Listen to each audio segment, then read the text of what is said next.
Jack Turner, a quiet ex-Marine turned trucker, braves a ferocious New Hampshire blizzard to make a delivery. As snow buries the highway, he spots a stranger nearly frozen by the roadside. Ignoring warnings to stay safe, Jack battles the storm, dragging the man to his truck's warmth. Inside, he fights to keep the stranger alive, sharing coffee and blankets as the storm rages. Who is this man, and why was he alone in such a deadly storm? Jack's selfless act sets the stage for a revelation that will ripple far beyond this frozen night.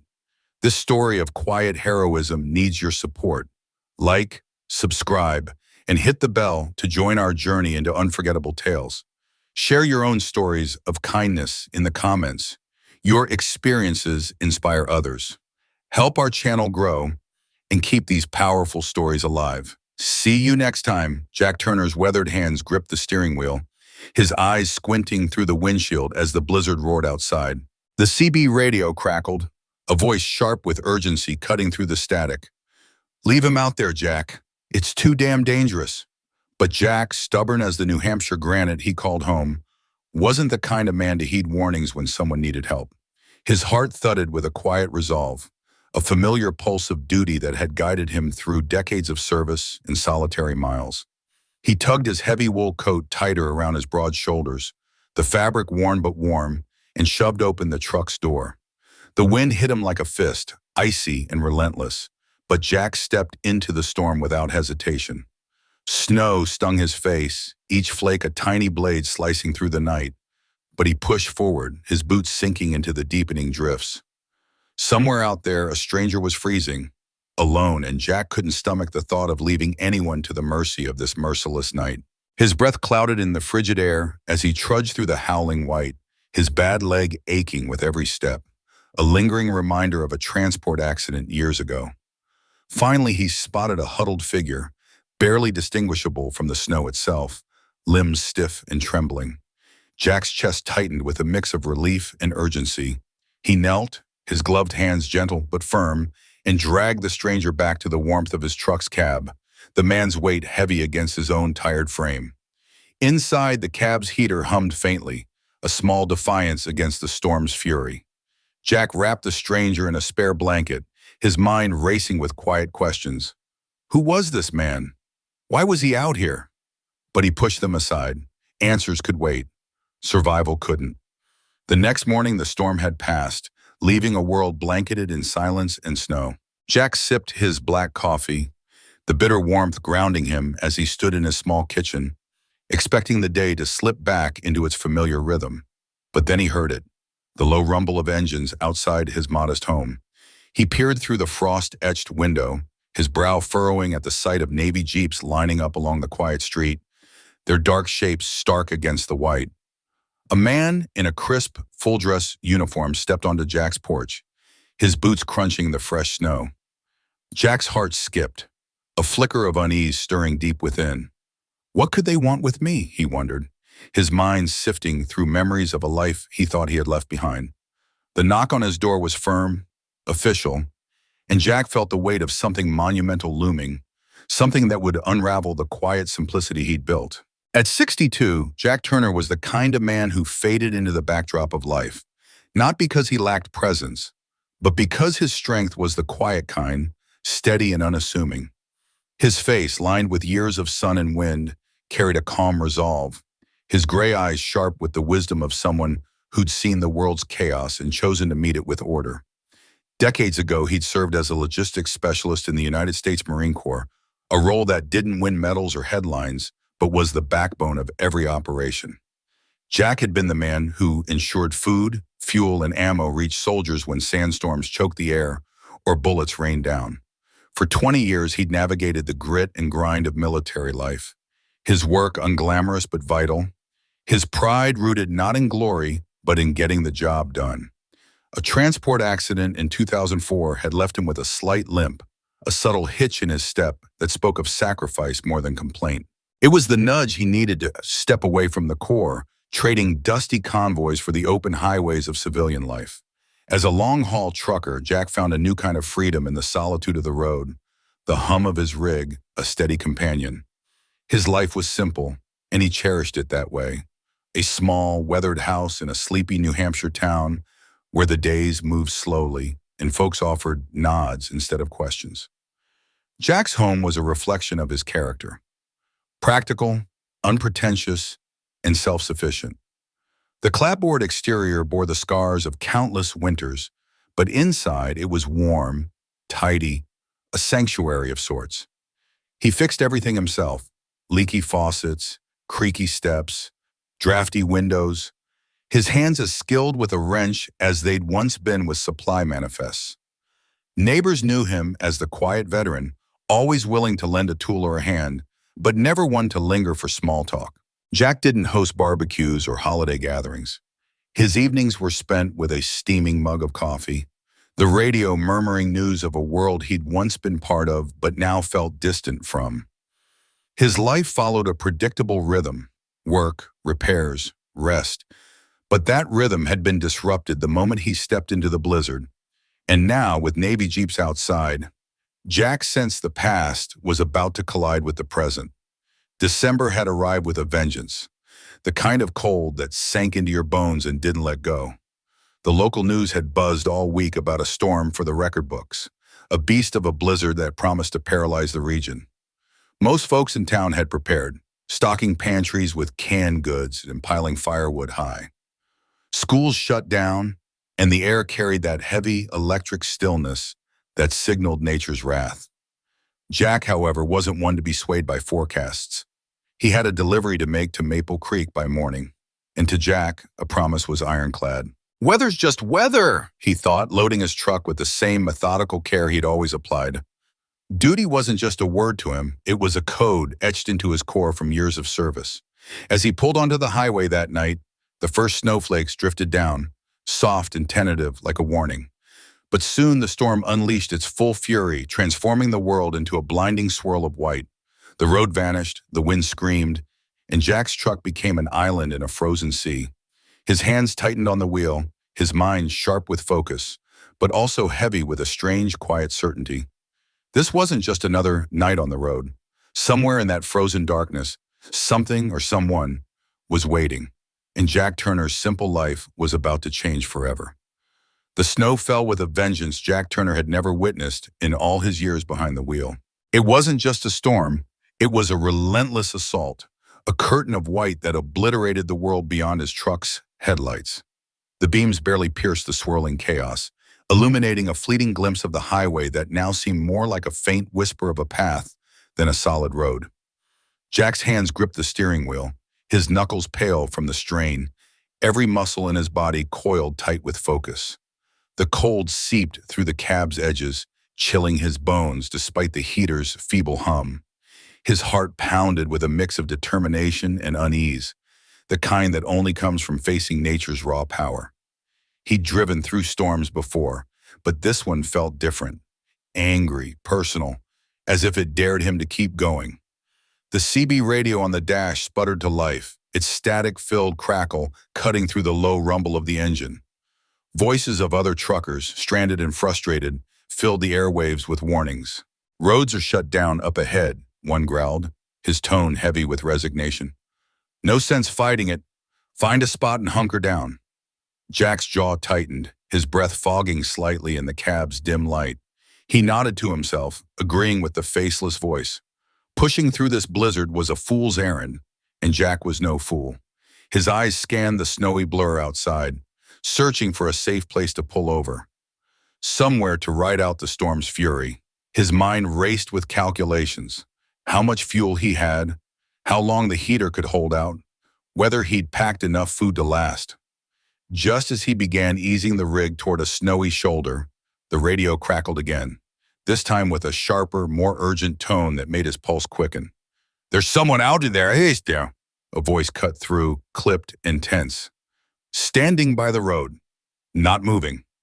Jack's breath caught, his hands freezing on the wheel. Another voice, gruffer and dismissive, jumped in. "Leave him! Ain't nobody worth freezing your ass off for in this mess."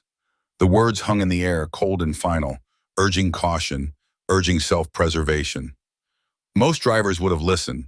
Most would have let fear or reason win out, convincing themselves it wasn't their problem. But Jack Turner wasn't most drivers. A flicker of defiance sparked in his chest, mingling with a deep, unshakable sense of duty. He couldn't just drive on, not when someone was out there alone in this merciless storm. Without a second thought, Jack threw the truck into park, his movements swift and deliberate despite the knot of apprehension in his gut. He reached behind the seat, yanking his heavy winter coat free, its familiar weight a small comfort against the dread building inside him. He shoved his arms into the sleeves, zipping it up to his chin with hands that trembled slightly. Not from fear, but from the adrenaline surging through him. The moment he cracked the door open, the cold hit him like a physical blow. A brutal gust of wind that stole his breath and stung his face like 1,000 needles. He tugged his collar higher, shielding his mouth, and stepped out into the blizzard. The snow swallowed him instantly, wrapping him in a disorienting cocoon of white. Each step was a fight, his boots sinking deep into drifts that felt like quicksand, pulling at his legs with every movement. The wind screamed in his ears, a relentless howl that drowned out his thoughts and clawed at his coat, threatening to rip it away. Jack's mind churned with doubt as he pushed forward. What was he doing out here? He could barely see his own hands in front of him, let alone the figure he'd glimpsed from the cab. His legs, still scarred and aching from an old injury, burned with every step, the pain a sharp reminder of his own limits. But something deeper drove him, a stubborn refusal to leave someone to the storm's mercy. He squinted through the snow, catching a fleeting glimpse of a dark shape ahead, hunched and motionless against the wind's relentless battering. His heart lurched. Whoever it was, they weren't moving, and that stillness sent a chill through him colder than the storm itself. "Hey!" Jack shouted, his voice raw and desperate, but the wind tore the word away before it could carry. No response came, only the storm's mocking wail. He gritted his teeth, forcing his body forward, each step a battle against the elements and his own growing exhaustion. His legs screamed, his lungs burned from the icy air, but he pressed on, driven by a mix of fear and resolve. What if he was too late? What if the figure was already gone? The thought gnawed at him, but he shoved it aside, focusing on the faint outline growing clearer with every agonizing step. When he finally reached the figure, Jack's breath caught in his throat. Up close, the man was a ghost of a person, his face pale and etched with frost, his eyebrows crusted with ice. His lips carried a faint blue tint, a grim warning of how close he was to slipping away. The man's thin jacket flapped uselessly against his frail frame, offering no protection against the storm's brutality. Jack's heart sank at the sight, a wave of pity and urgency washing over him. "Come on, buddy," he said, his voice firm, despite the tremor of cold running through him. "You're not dying out here. Not on my watch." The stranger sagged against him, too weak to speak, his body trembling with violent shivers. Jack wrapped an arm around the man's shoulders, half supporting, half dragging him back toward the truck. Each step back was a war, the snow pulling at their legs, the wind pushing them sideways. Jack's own strength waned, his fingers numb and his face stinging, but he refused to let go. The truck's faint glow flickered in the distance, a beacon of hope in the blinding white. By the time Jack wrestled the cab door open and hoisted the stranger inside, his own body felt like it was shutting down. His hands were clumsy, nearly frozen, as he slammed the door shut against the storm's fury. He cranked the heater to its maximum, the warm air a blessed relief against the bone-deep cold.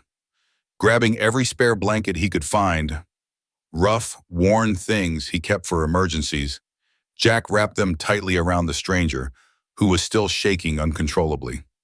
The man's eyes fluttered, half-conscious, as Jack pressed a steaming cup of coffee from his thermos into his frozen hands. "You're safe now," Jack faltered, his voice rough with cold, in a quiet, fierce concern he didn't fully understand himself. He watched the stranger's trembling fingers clutch the cup, a small sign of life that eased the knot in Jack's chest. Outside, the blizzard raged on, a living beast that battered the truck with unrelenting force. Snow piled against the doors, sealing them into a fragile cocoon of warmth amidst a sea of ice. The windows rattled, the wind howling through every tiny gap it could find. But inside the cab, Jack had created a sanctuary. The stranger's shivers began to slow, His breathing steadier now, though his face still held the haunted look of someone who'd stared death in the face. Jack sat back, his own exhaustion creeping in, but a quiet pride warmed him. He hadn't just saved a life, he'd defied the storm, defied the voices on the radio that urged him to look the other way. In this small, battered truck, Jack Turner had carved out a victory against the night, a fleeting triumph over the cold and the dark that threatened to swallow them both. Jack hunched over the stranger, his calloused hands moving with a quiet precision born of necessity. The man's pulse flickered under Jack's fingertips, faint, like a distant drumbeat, but steady enough to kindle a spark of hope in Jack's chest. He didn't know this man, didn't know his story, but the weight of his fragility pressed heavily on Jack's broad shoulders. With care, he massaged the stranger's arms and legs through the thick, scratchy blankets, urging warmth back into limbs that felt more like ice than flesh. The cold had sunk deep, and Jack could sense the battle raging within the man's body, a silent war against the frost that threatened to claim him. Every so often the stranger stirred, his lips trembling as he muttered disjointed words, snatches of thoughts, or memories perhaps, lost in the haze of near death. Jack didn't pry. He'd seen enough of life's hardships to know that sometimes words were a luxury. What this man needed wasn't questions. It was the quiet, unshakable presence of someone who refused to let him slip away. Jack adjusted the heater vents, angling them so the warm air washed directly over the stranger's huddled form. The truck's old heating system groaned, but it held, pumping out a lifeline of warmth into the cramped cab. He poured a second cup of coffee from his thermos, the bitter aroma filling the air with a fleeting sense of normalcy. Settling back into the worn driver's seat, Jack's eyes drifted to the windshield, where the truck's headlights cast feeble beams into the blizzard outside. The light barely pierced the swirling snow, forming ghostly cones that vanished just a few feet beyond the hood. The world beyond was a void of white chaos, a storm that seemed to swallow sound and sense alike.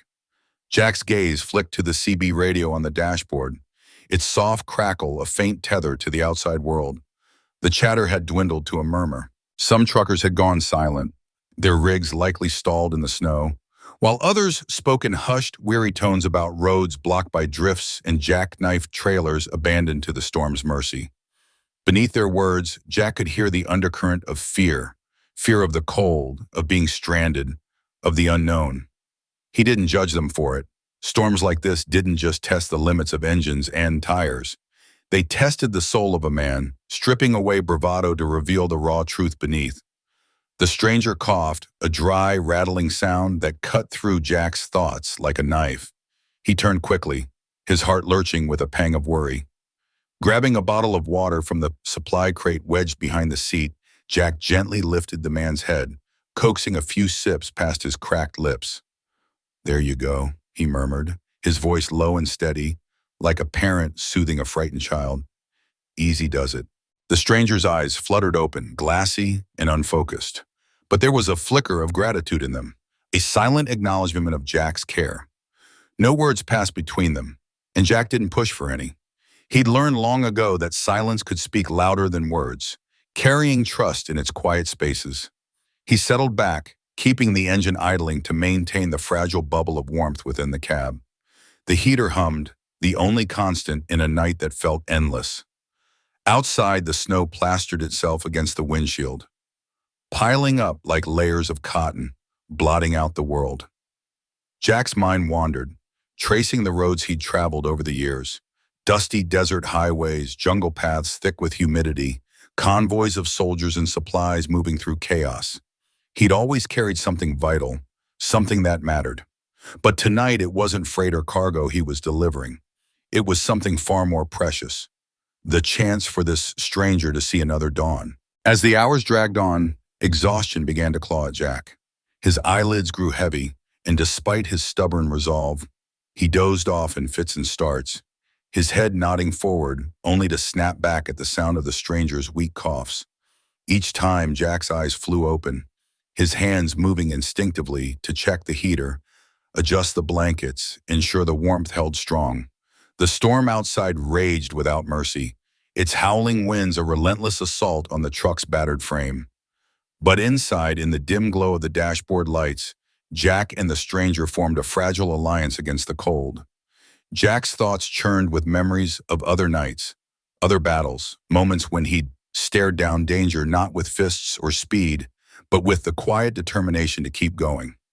He thought of the soldiers he'd driven through war zones, their faces etched with fear and resolve, and the weight of their lives in his hands.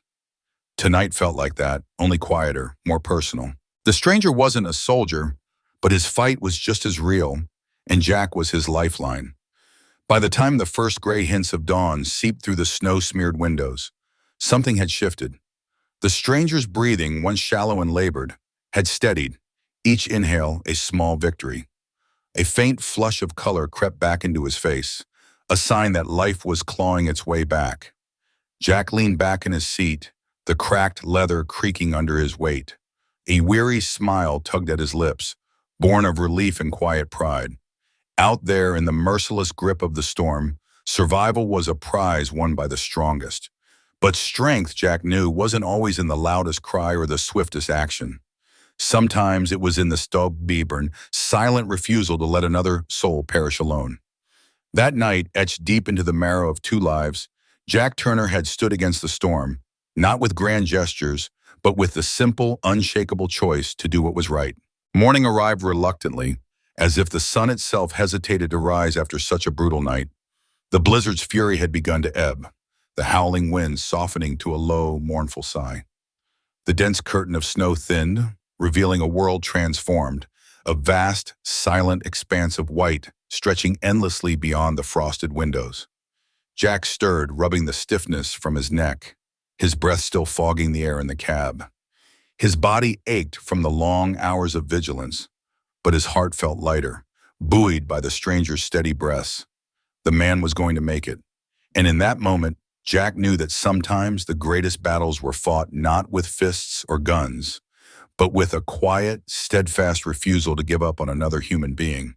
The biting chill of the winter night seeped into the cab of Jack Turner's truck, but the old heater roared with defiance, pushing back the frost that clung to the windows. It had been a long, grueling night, the kind that made Jack question why he'd chosen a life hauling freight across endless highways.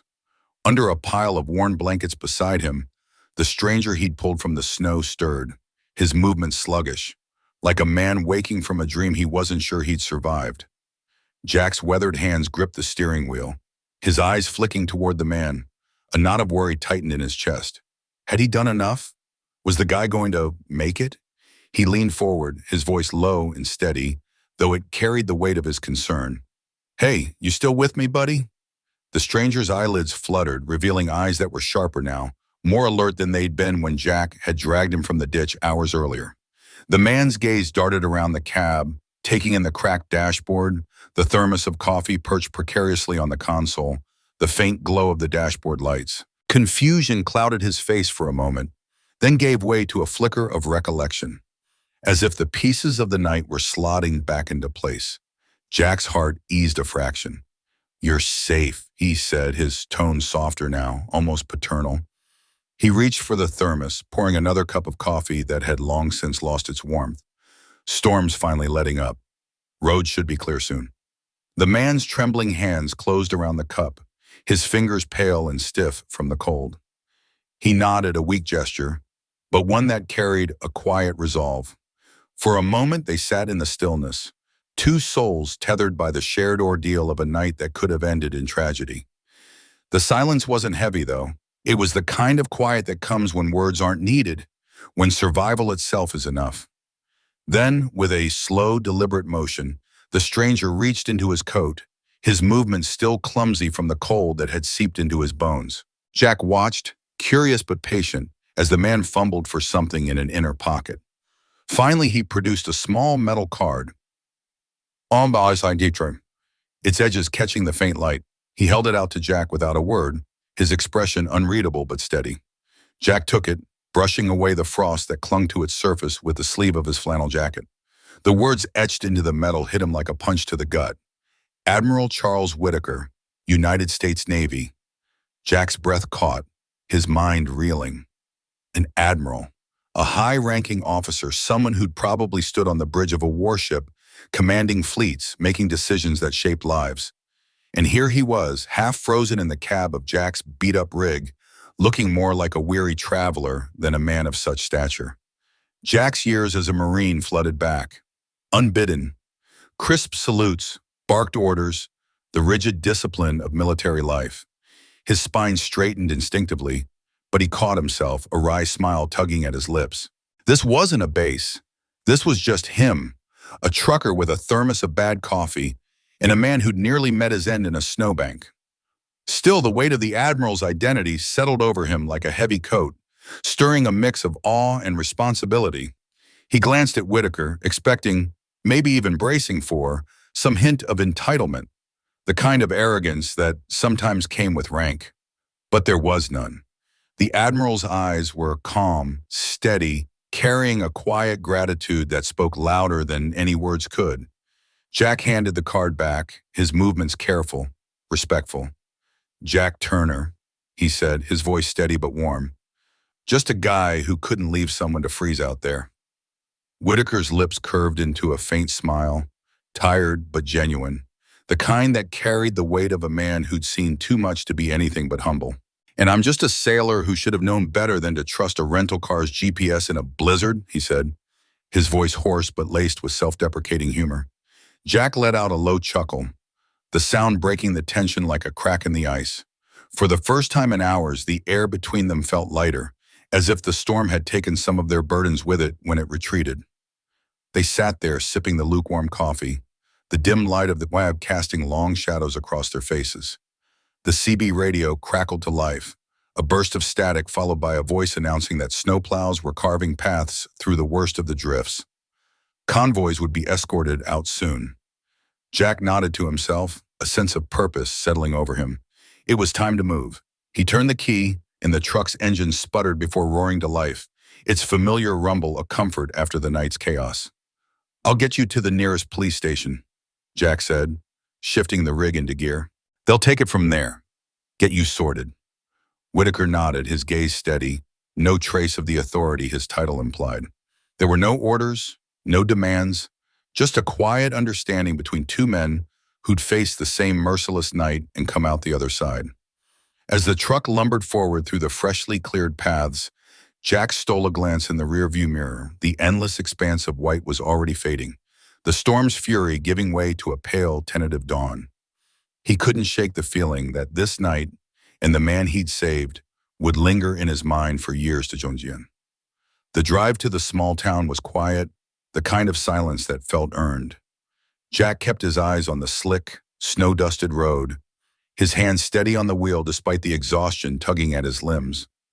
He thought about the Admiral, about the weight of the man's title, and about how close he'd come to losing him to the cold. Whitaker sat in the passenger seat, clutching the last of the coffee, his face pale but composed. Jack wondered what was going through his mind. Relief, maybe? Or the kind of quiet reflection that comes after staring down death. The Admiral didn't speak, and Jack didn't push. Some things didn't need saying. When they pulled into the parking lot of the small town's police station, Jack felt a pang of something like reluctance. The night had bound them in a way he couldn't quite explain. And now it was ending. He climbed out, his boots crunching in the snow, and helped Whitaker inside, steadying the older man as they navigated the icy steps. The officers inside froze for a moment, their eyes widening at the sight of the disheveled Admiral, his uniform peeking out from beneath the blankets draped over his shoulders. Then they sprang into action, radios crackling, voices overlapping as they arranged transportation, brought hot drinks, and piled more blankets around Whitaker. Jack stood back, his hands shoved in his pockets, feeling oddly out of place in the bustle. Whitaker turned to him, his posture stray-eyeder now, though his face still carried the weight of the night. He extended his hand, his grip firm despite the tremble in his fingers. "Thank you, Jack," he said, his voice low but steady, each word heavy with meaning. Jack took his hand, feeling the strength in it, the unspoken bond forged in the cold. "Just doing what anyone would," Jack replied, but the words felt small compared to the weight of the moment. Whitaker's eyes held his for a beat longer, and Jack knew the Admiral understood. As he walked back to his truck, the morning sun glinting off the snow, Jack felt the night settle into his bones. The road stretched out ahead, endless and familiar, But something had shifted inside him. He'd saved a man's life, a man who carried the weight of a nation's trust, and yet they'd met as equals in the face of the storm. Jack climbed into the cab, the engine rumbling to life once more, and drove into the dawn, knowing this was a story he'd carry forever. Jack Turner stood in the biting cold, his calloused hand gripping the Admiral's with a firmness born of years hauling freight across icy highways. His voice, steady but soft, carried no trace of boastfulness. Anyone would have done it, he said, though a quiet doubt flickered deep in his chest. He knew most wouldn't have stopped in that blinding storm, not for a stranded car half buried in snow, not for a stranger who turned out to be Admiral Charles Whitaker. Jack's hazel eyes, weathered by decades of squinting through windshields, met the Admiral's briefly. The older man's gaze held a weight Jack recognized, not just gratitude, but the kind of respect forged in moments of raw humanity. Jack tipped his battered cap, a gesture as natural as breathing, and turned toward his rig. The freight waiting in the trailer wasn't going to deliver itself, and Jack wasn't the sort to linger for praise. As he climbed into the beam, the warmth of the heater barely dulled the ache in his knees, a reminder of too many years spent climbing in and out of trucks. He didn't dwell on the Admiral's words of thanks or the firm handshake. In his mind, the act was already fading, just another mile marker in a life built on doing what needed doing. By dusk, he dropped his load at a squat warehouse in Maple Creek, the kind of place where the air smelled of diesel and damp cardboard. He signed the paperwork with a quick scrawl, then hosed the road salt off his rig's undercarriage, the spray stinging his wind-chapped hands. The drive back to his quiet New Hampshire street was uneventful, the radio crackling with a country song he didn't bother to turn up.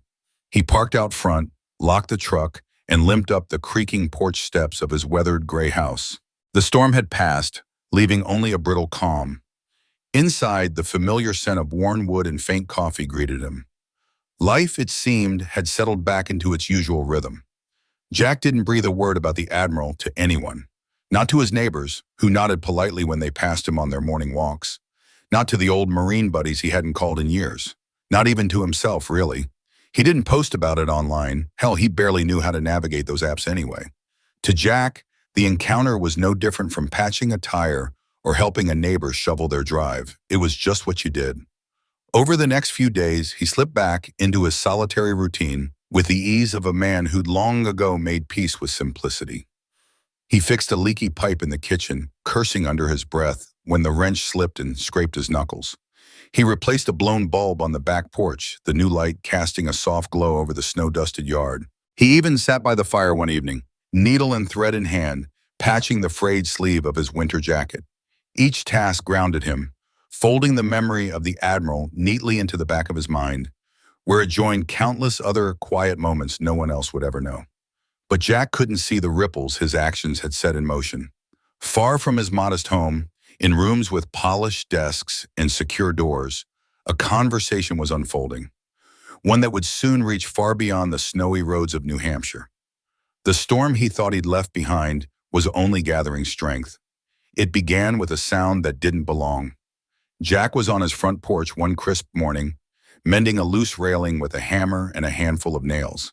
The air smelled of pine and frost, and his breath puffed in small clouds as he worked. His hands, rough as old leather, moved with the precision of habit, but his thoughts were elsewhere, maybe on the coffee growing cold inside, maybe on the forecast calling for more snow. Then came the low hum of engines, a sound that tugged him out of his reverie. At first, he figured it was the garbage truck, maybe running late after the storm. But as he wiped sweat from his brow and glanced up, his hammer stilled mid-swing. 6 Navy Jeeps, their paint gleaming like they just rolled off a showroom floor, turned onto his narrow street in perfect formation. The sight was so out of place it felt like a dream. Across the road, Mrs. Donnelly stepped onto her porch, her coffee mug forgotten in her hand, her eyes wide with curiosity. Kids in the neighborhood pressed their noses against frosty windows, their breath fogging the glass. Neighbors twitched curtains aside, whispering to each other in hushed tones. Jack's own street, usually so quiet you could hear the wind rustling through the pines, buzzed with an unfamiliar energy. The convoy rolled to a stop right in front of his house, the engines cutting off in unison. Doors swung open and uniformed personnel stepped out, their movements crisp despite the lingering winter chill. Their boots crunched on the snowy curb, and Jack felt a knot tighten in his stomach. He wasn't a man prone to nerves, but this was something else entirely. At the head of the group was a young officer, his dress blues immaculate, a clipboard tucked under his arm like a shield. He strode toward Jack's gate, his posture ramrod straight, and snapped a salute so sharp it could have cut glass. "Sir," he said, his voice ringing clear across the silent street, "we've been dispatched on direct orders from Admiral Charles Whitaker." Jack blinked, his hammer still clutched in his hand, the weight of it suddenly feeling absurd. "This has got to be a mistake," he muttered, his voice rough from disuse. But the officer didn't waver. "Admiral Whitaker has requested that we carry out critical repairs to your property," he continued, "specifically the heating system, roofing, and structural integrity, effective immediately." Jack's mind reeled. He wanted to laugh, to wave them off, to tell them they had the wrong guy. He was just a trucker, a man who hauled freight and fixed his own porch. But before he could find the words, the team was already moving. Ladders thudded into the snow, their metal rungs glinting in the pale sunlight. Toolboxes clanged open, and engineers swarmed his yard with the precision of a military operation. Jack stood frozen, his breath catching in his throat, as the reality of it all sank in. The Admiral hadn't forgotten him, and whatever was happening now, it was bigger than Jack Turner could have ever imagined. The sun hung low over the quiet Midwestern town, casting a golden glow across Jack Turner's weathered house. The storm had roared through just days ago, leaving his roof battered and his spirit weary. Jack, a man of few words and fewer connections, stood on his porch, hammer gripped tightly in his calloused hand, staring at the Navy crew that had descended upon his property with the precision of a military operation. Their movements were sharp, efficient, almost mechanical, as they inspected sagging beams, climbed ladders to check the roof, and peered into the rusty vents of his ancient furnace. Jack's chest tightened with a mix of confusion and unease. He wasn't used to this, people bustling around his home, taking charge, fixing things he'd always handled alone. His life had been one of quiet self-reliance, and now here he was, the center of attention in a way that made his skin prickle. He shuffled down the creaking porch steps, his boots scuffing against the worn wood, and raised a hand, palm out, as if he could push back the tide of activity. "Hold on now," he said, his voice gravelly from years of coffee and solitude. "I don't need all this fuss." His words carried the weight of a man who'd spent decades fending for himself, who'd learned to patch his own roof and coax his old furnace through another winter. The officer in charge, a young man with a crisp uniform and a calm, steady gaze, offered a faint smile. "Sir, with all due respect, Admiral Whitaker was a crystal clear." He paused, his tone softening as he relayed the Admiral's words with reverence. He said it, "This man saved my life when no one else stepped up. The Navy looks after its own, and anyone who helps one of us becomes family." Jack's mouth opened, a protest forming on his lips, but the words died before they could escape. What could he say to that? The Admiral's gratitude was a heavy thing, a debt Jack hadn't meant to incur when he'd pulled the man from the wreckage of that storm-tossed night.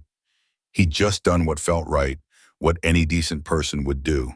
But now, as the Navy crew moved with purpose around his home, Jack felt something unfamiliar stirring in his chest. A sense of being seen, truly seen, for the first time in years. He stood there, hammer still in hand, its weight grounding him as his world shifted beneath his feet. The storm had passed, but its echoes were rippling outward, touching parts of his life he'd long kept buried. From the edges of his yard, curious eyes watched. Neighbors, usually content with a polite nod or a quick wave, lingered on their porches, their Midwestern reserve crumbling under the weight of intrigue. Jack could feel their gazes, like pinpricks on the back of his neck. Whispers floated through the air, carried by the breeze, as the small town's rumor mill churned with speculation. By the second day, curiosity won out over hesitation. Mrs. Donnelly, a gray-haired widow who'd lived 3 houses down for a decade and never said more than a passing hello, approached with a plate of cinnamon rolls, the warm, sugary scent curling into the crisp morning air. Her smile was hesitant, her eyes darting nervously as she held out the offering. "Thought you might need something to keep you warm," she said, her voice tinged with an awkward kindness. Jack blinked, caught off guard by the gesture. His hands, rough and scarred from years of driving trucks and fixing what was broken, accepted the plate with a clumsy nod. "Thank you," he mumbled, the words feeling foreign on his tongue. He wasn't used to this, neighbors reaching out, offering more than a fleeting glance. As Mrs. Donnelly hurried back to her house, Jack stood there, holding the still warm rolls, his heart heavy with something he couldn't quite name. Was it gratitude? Embarrassment?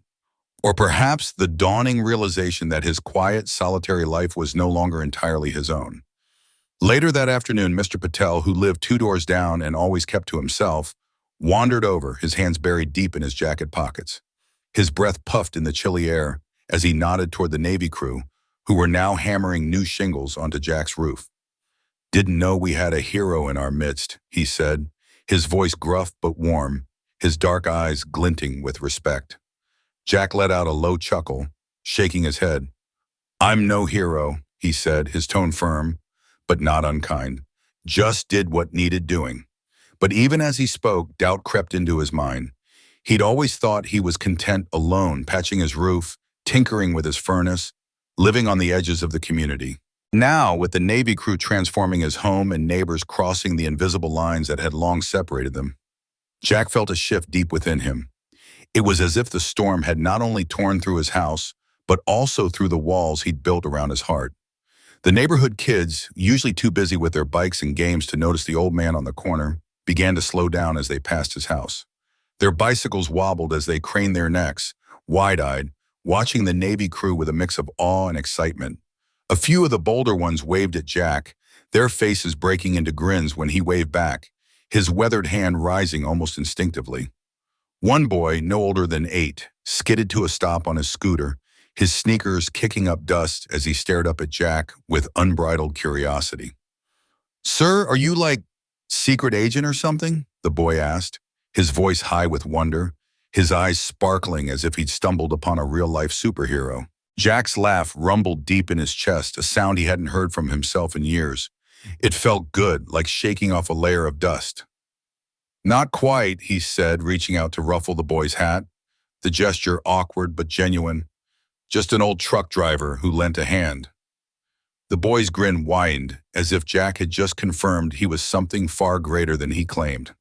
To the child, Jack wasn't just a neighbor anymore. He was a legend, a figure of mystery and bravery. Word of Jack's deeds spread beyond the neighborhood, carried on the wings of small-town gossip.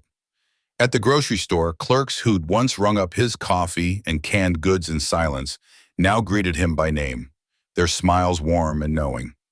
One cashier at the hardware store, a young woman with a quick laugh, slipped a handwritten note into his bag alongside his nails and duct tape. "Thank you," it read in neat, looping script on a scrap of receipt paper. Jack found it later, unfolding it with trembling fingers, his throat tight with an emotion he couldn't quite place. Even the local VFW chapter, a group he'd always been too shy to approach, called to invite him to their next meeting. "We'd be honored to have you," the commander said over the phone, his voice steady and sincere. Jack hung up the receiver and stared at it for a long moment, his mind reeling. Something deep inside him stirred, a longing perhaps for connection, for a place among others. The storm had passed, but the ripples it had set in motion were only just beginning to reshape his world. Jack Turner had always carried a weight he barely acknowledged, a heaviness that settled into his bones over years of living a quiet, unassuming life. For so long he'd convinced himself he was invisible, a man who'd slipped through the cracks of the world's notice, forgotten by the community he called home. His days were filled with routine, simple tasks, solitary evenings, and the hum of a life that felt small. Yet beneath that quiet exterior, a flicker of doubt gnawed at him. Had his existence mattered to anyone at all? But now something was shifting. Slowly, almost imperceptibly, the people around him were beginning to reach out, their gestures like rays of sunlight piercing a long, gray dawn. For the first time in years, Jack felt the stirrings of hope, a lightness in his chest that made him dare to step forward to meet the world that was finally seeing him. 3 days after the Navy teams had packed up their gear and left town, Jack found something unexpected waiting for him. Tucked beneath his front door was a modest envelope, plain and unadorned, with no stamp or return address, just his name scrawled in careful, deliberate handwriting. His first instinct was to set it aside, assuming it was a mistake or some trivial notice. But as he turned it over in his calloused hands, a quiet curiosity took hold. He slid it open and pulled out a single sheet of paper, its message brief but striking. You are respectfully requested to attend the VFW Hall this Friday at 6 p.m. No details, no flourish, just those words, formal yet warm, tugging at something deep inside him. Jack's brow furrowed. He wasn't one for gathering as was, especially not the kind that called for pressed shirts and polite conversation. He'd never been comfortable in the spotlight, never saw himself as someone worth fussing over. Yet the respect woven into the invitation's phrasing, the care in its delivery, stirred a restless urge within him. He folded the paper carefully, tucking it into his pocket, and spent the next few days wrestling with his unease, wondering what awaited him. When Friday evening arrived, Jack stood before his mirror, smoothing the creases of a worn but clean jacket. His reflection stared back, lined with years of hard work and quiet resilience, and he wondered why he was doing this. Still, he drove to the VFW Hall, his truck rumbling through familiar streets, his heart a mix of apprehension and resolve. As he stepped into the warm wood-paneled room, the scent of polished oak and faint traces of coffee enveloped him. The hall was alive with people, veterans with weathered faces, young servicemen in crisp uniforms, families with children clutching their parents' hands. The hum of conversation stilled as Jack crossed the threshold, and every pair of eyes turned toward him. Their gazes weren't curious or judgmental, but something else entirely, something that made his throat tighten and his pulse quicken. He felt exposed yet oddly anchored, as if the room itself were holding him steady. At the front stood Admiral Charles Whitaker, a man whose presence commanded respect without effort. His posture was ramrod straight, a testament to decades spent leading men across vast, unforgiving seas, but his smile was unguarded, almost tender. In his hands, he cradled a small wooden plaque, unpretentious but solid, its surface etched with the words, Veteran Shelter, honored by honor itself. As Whitaker stepped forward, the room seemed to hold its breath. His voice, when he spoke, was clear and steady, carrying the weight of conviction. Jack Turner has shown us that a man's worth isn't measured by the medals pinned to his chest, he said, his eyes locking with Jack's. It's in the quiet moments when he chooses to act, when no one's watching, when nothing but his own heart compels him. Jack's chest constricted as Whitaker extended the plaque, offering it with both hands in a gesture that felt almost sacred. He reached out, his fingers brushing the smooth wood, and accepted it with a clumsiness born of overwhelming emotion. His throat burned, and he cleared it roughly, struggling to keep the tide of feelings at bay. He had no grand words to offer, no stories to spin. Just did what needed doing, he muttered, his voice low and gruff, barely audible. He shook Whitaker's hand, the Admiral's grip firm and warm, and gave a small nod, hoping it conveyed what he couldn't say. The room didn't burst into cheers or applause, and Jack was grateful for that. Instead, something deeper happened. Every person, man, woman, child, rose to their feet, their heads bowed slightly in a silent, collective tribute. The gesture wasn't loud or showy, but it carried a power that settled into Jack's soul. This wasn't fame or glory, it was something far rarer, something he'd never dared to hope for, belonging. It wrapped around him like a warm coat on a winter night, earned not through speeches or fanfare, but through the stubborn, unspoken decency of a single act, stepping into a storm to pull someone else to safety. Jack's mind drifted to that night, the blizzard howling like a living thing, the world reduced to swirling white. He hadn't thought twice when he saw the stranded figure, hadn't weighed the risks or rewards. He just acted, driven by a bone-deep sense that leaving someone to the mercy of the cold wasn't an option. He hadn't known the man was an admiral, hadn't cared. To Jack, he was just a person in need, and that was enough. Now, standing in this hall, surrounded by faces that saw him, not just his act, but him, he felt the weight of years lift, replaced by a quiet pride he hadn't known he could claim. In a world that often races past the small, quiet moments Where headlines chase the loud and the dramatic, Jack's story was a reminder that heroism doesn't always roar. It's in the everyday choices, the ones made without expectation of reward, that hold communities together. Jack hadn't saved a man for recognition. He'd done it because decency, raw, unyielding decency, was the thread that stitched his life together. And now that thread had woven him into the fabric of this town, this country, this shared humanity. The storms we face today aren't always blizzards. Sometimes they're quieter, moments when we choose to act, to step out of the comfort of our own lives for someone else. How many would pause for a stranger in need? How often do we do what's right simply because it is, not because it's seen or celebrated? Jack's life offered a quiet challenge, to carry that ordinary courage, to make those unseen choices that ripple outward, shaping the world in ways we might never fully know. His plaque wasn't just wood and words, it was a testament to the power of doing what's right, no matter how small it seems, because those acts, done quietly, matter more than we can measure.